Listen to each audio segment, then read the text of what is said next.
I have a 3-step formula that I backtested thousands of times, and every single month that I tested it, it was profitable in the long term. No indicators, no patterns, just pure price action, baby. That really is the fun part of this whole technique. I have more pleasure just beating the brush than anybody in the country. And by the end of this video, you too will know this strategy, and will be able to take calculated trades just like this one and make insane amounts of money.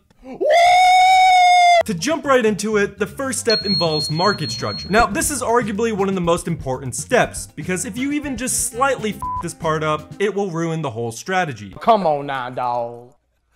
Come on, man. One of the very first things you learn as a trader is uptrends and downtrends. It's almost like the sippy cup of trading. A chart that makes higher highs and higher lows is an uptrend. A chart that makes lower lows and lower highs is a downtrend. Simple enough. Everybody knows this. Now, you may be thinking, why are you even going over this? I already know all this. Well, what if I told you you're probably doing all of this completely wrong? Let me explain. So going back to our example, the chart does this, making higher highs and higher lows. And as we already stated, it's an uptrend. Okay, but then something interesting happens. The chart starts heading downwards, which in this process, price makes this low and breaks right through it. And this exact point is where I see the majority of traders make the mistake. Since price broke this low, a lot of traders think we are now in a reversal and price is in a downtrend. So in return, they start looking for short trades because they now think price is gonna head lower. But what if I told you this chart is actually still fundamentally bullish? You see, sure, price made this low, but this low is actually not a low at all, or at least a valid one. Why? Because price never broke the valid low, which is right here. I want to make this very clear. In order for a low to be validated, it needs to break the previous high. If you do not understand this part of the strategy will not work. You are done. Fired. So say if price does break this high, we now know this is a valid low. Okay, good. So now price is in an uptrend, which means we should only look for bullish trades. The only time we should start looking for short trades is if price breaks this low. It can do anything right here. It can go up, down, sideways, literally anything. As long as it doesn't break this low, we are in an uptrend. Now say if instead of doing this, price did end up breaking upward. Since price did break our previous high, our new low will be transferred from this point to this one. So that's the first step, identifying if we are in an uptrend or a downtrend. So what's next? That would be step 2 in the formula. Step 2 is identifying supply and demand in the markets. Demand zones take place in uptrends, supply zones take place in downtrends. A good style of thinking is you want to buy from demand zones and sell from supply zones. Here, if we look closely, the market is going up. Since we saw a large push from the beginning of this move, it simply shows us that a lot of people wanted to buy from this point onward. So we can assume if price comes back down to this area, traders will have the same style of thinking and want to buy in the same area again. Nice. A supply zone is the exact opposite. Since we saw a large downwards move from this point on, it shows us that a lot of people want to sell at this area. So if price ever retests this zone, we can assume price will again move downwards from this point. This supply and demand theory is the core of our strategy. But we still have one more step in our 3-step formula. But let me show you some trading profits real quick. I made a video the other month saying I was gonna try to use HankerTrade's copy trading feature, where you can copy professional analysts by simply clicking a button. Now, when they first asked me to test this, I was a little skeptical at first. I'm not gonna lie, but I decided I wanted to test it out for myself. What I did was click this top performing section, so I only saw the top performing analysts. I then saw this guy that had an 86% win rate, so I decided to test him out. I tested this by depositing around $50,000 a month ago. That $50,000 is now $160,000 just from clicking a follow button. Pretty insane. I'll proceed to update you guys on Instagram on how the copy trading is doing. New face filters on Instagram today. This is my favorite one so far.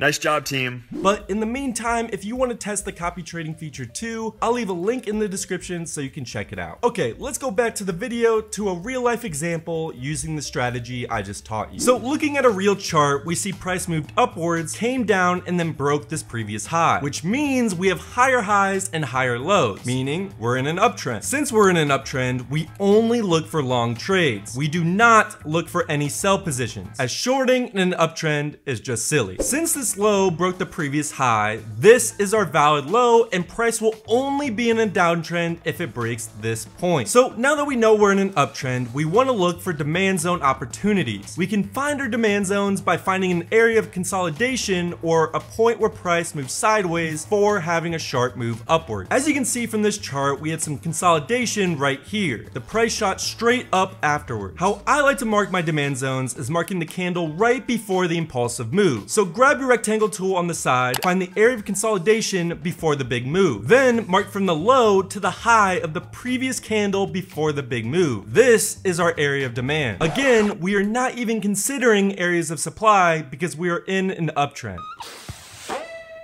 So we don't even need to worry about that. We wait for price to re-enter into the zone, and this is where we would enter. Set your stop loss right below the demand zone and set your take profit at the recent highs. Boom, we got an easy winning trade. So that's an example of just one winning trade, but I want to show you just how accurate this strategy really is. So let's break it down with the real chart example. Here we have an uptrend because price is making higher highs and higher lows. So as we can see, this low is what broke the previous high. So this is where price needs to break in order to be in a downtrend, which is exactly what ends up happening. So now we are in a downtrend and we only look for areas of supply or short trade. So in return, we mark our areas of supply. Price comes back up to this zone, we enter, set our stop loss right above the area of supply, and set our take profit at the recent lows. Boom, we got an easy winning trade. But wait, we're not done. Price created another area of supply up here and we're still in a downtrend. So we wait for price to come up to the supply. Enter, set our stop loss above the area of supply, target recent lows, another winning trade. But again, we're still not done. Price created another area of supply, wait for price to come up to it, set stop loss above the area of supply, set take profit at recent lows, and again, we have another winning trade. But wait, there's more. We got another area of supply, wait for price to come up here again, set your stop loss and take profit, and we got another winning trade. That's the power of this strategy. It's extremely accurate for one, and two, you're only trading in the direction of the trend, which raises the probability of you winning a trade by a lot. So now that you know just how powerful this strategy really is, let's go to the third and final step on how to improve the strategy even more. Our last step involves risk to reward. Sometimes while using this strategy, you'll get a trade that checks all the boxes, but when you set up your stop loss and take profit, it has a low risk to reward, like in this example. We only want to take trades if the risk to reward is above 2.5 to 1, meaning for every $250 we're getting back, we're only risking $100. So even if the chart follows both step 1 and 2, but the risk to reward is under 2.5, we do not take this trade. This one rule by itself increases the profit rate of the strategy by a ton. So for our final example, we have price making higher highs and higher lows, meaning we're in an uptrend, so we only mark areas of demand. Price ends up consolidating right here before shooting upwards, so we mark this area. We wait for price to come to this area again, and then we enter. Set our stop loss below the demand zone and set our take profit at the recent high. Our last step is to check the risk to reward and make sure it's over 2.5, which in this example it's 3, so we're good to go there. If it's anything under 2.5, we do not take the trade. Wait for price to play out and we get a beautiful winning trade. Then we just repeat the process forever.